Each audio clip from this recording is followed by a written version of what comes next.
Hello everyone, welcome back to my channel. I'm Dr. Astha here, and as you can see on the screen, this video is about mastering repertory for BHMS theory exams.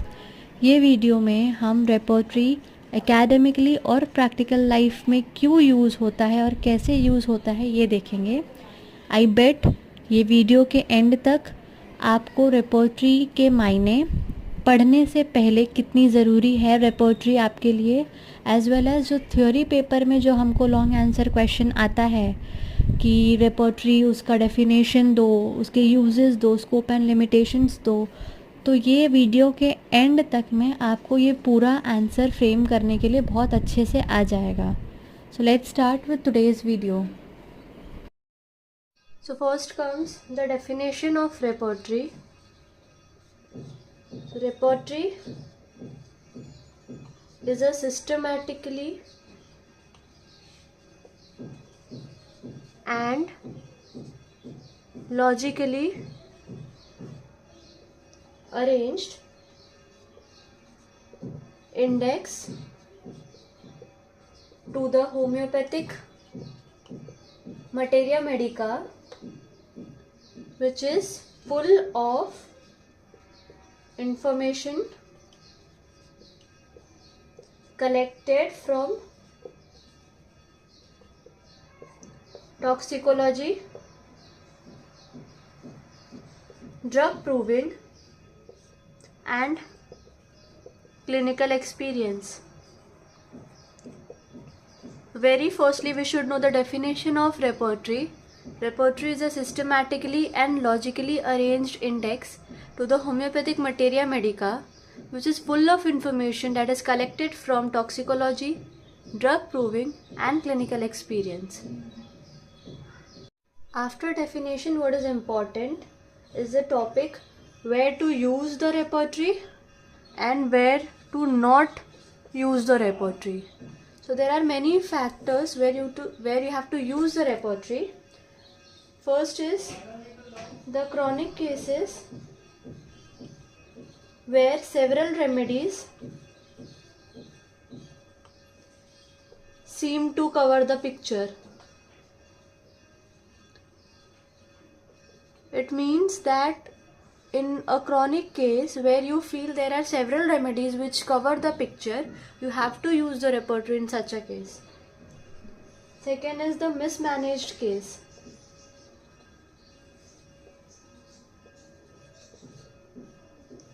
Third, cases which do not show a clear picture.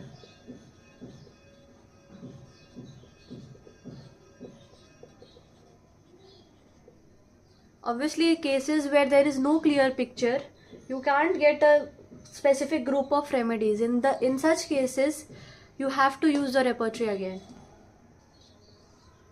to trace out the probable sequence of remedies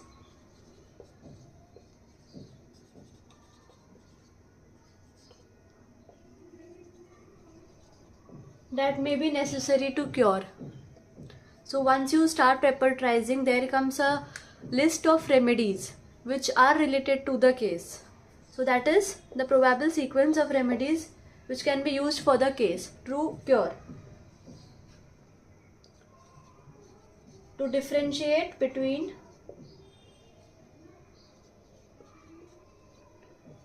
various indicated remedies and to work out with the relationship of remedies.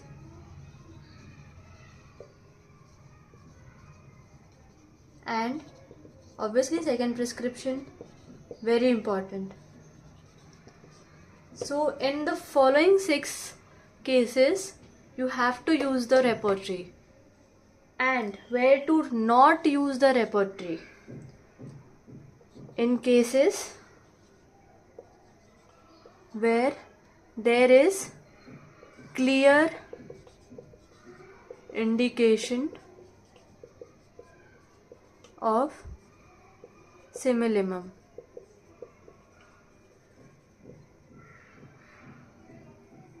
Now the next part which is important for you to know as well as to write in your theory papers is uses of repertory.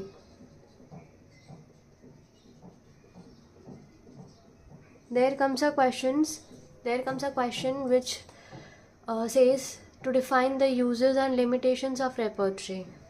So first we'll study about uses of repertory. To find out the similimum. First use of repertory is to finding out the similimum. So after taking a case, the physician has a number of symptoms, right?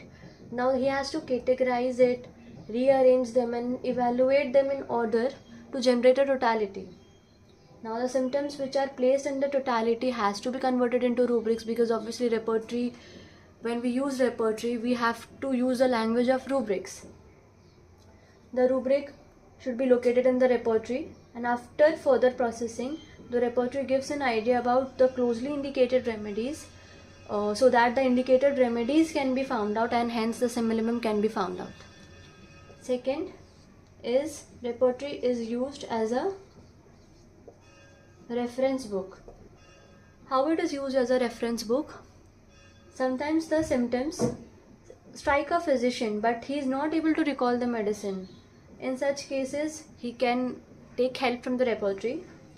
Then some physicians, they have the habit of making keynote prescriptions. They know only 1 or 2 medicines for those symptoms. And then when we use repertory expands our knowledge by giving more such remedies for such keynote symptoms. It helps to study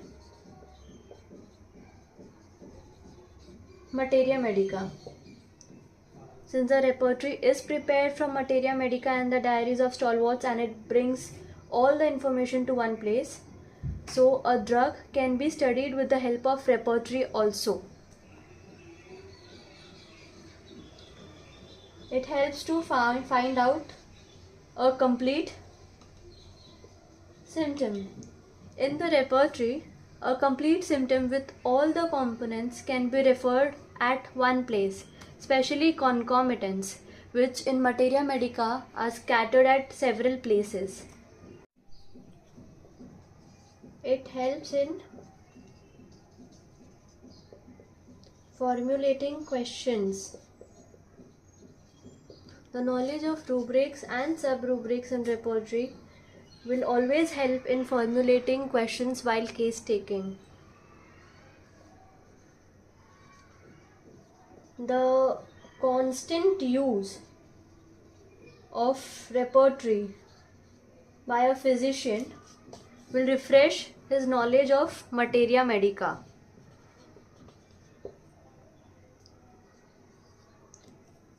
It is helpful for selecting a drug for second prescription. There comes many related sequence of remedies. So obviously while the follow-up is taken, since there are multiple remedies, obviously you have to take the case again, take the follow-up, make proper totality and then do the second prescription. But repertory is very helpful in selecting a drug for second prescription.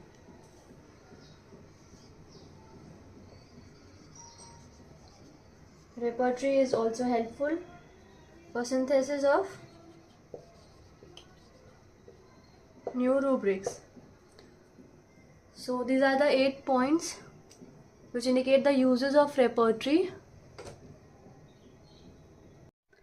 Limitations of repertory.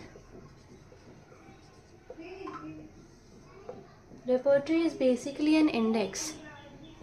Obviously it can serve only a limited purpose, and so too much expectation from repertory can cause disappointment. It can never replace a physician's mental ability application of knowledge of materia medica. What happens is usually the physician blames the repertory when he fails to select the right remedy even after repertorization. But he should always remember that the repertory is just like a tool, and the success of selecting the correct remedy depends on the skills of the practitioner using it solely. If he does not use it properly, it can produce blunders and the achievement would be very limited. So, studying the limitations of repertory, the very first point is repertory will give you a final small group of remedies with different grades, but it will not suggest a final indicated remedy. So, no final indicated remedy suggested by repertory. It is the duty of the physician to go back to the materia medica knowledge, apply the materia medica knowledge and select the similimum. Second limitation of repertory is, as you know, there are different repertories by different authors based on their own philosophy and have their own plan of construction. So each repertory has its own scope and limitations.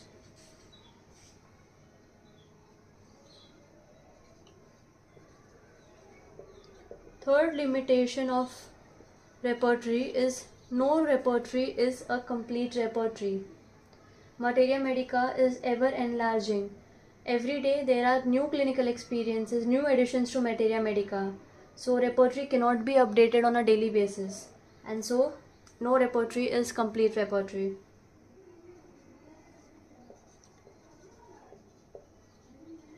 Fourth limitation of repertory is the rubrics are not represented well. There are many rubrics which are not represented well. Therefore, they cannot guide a physician to properly select the similimum.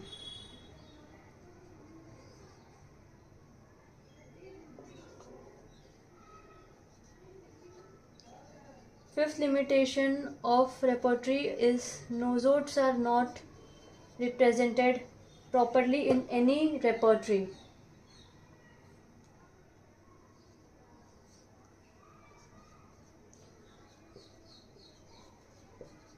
Sixth limitation of repertory is the repertory cannot give guidance regarding the potency and the repetition.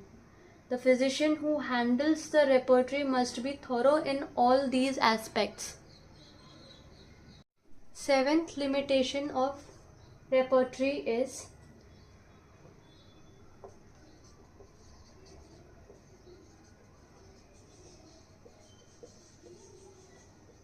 if the interpretation of physician is wrong while taking a case, if the physician misinterprets the symptom and further the rubric, the repertorization goes wrong. And the last limitation of repertory is handling and use of repertory requires knowledge of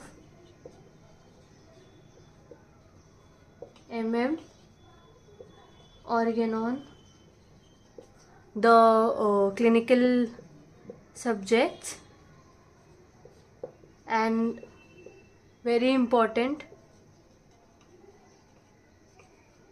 human behavior.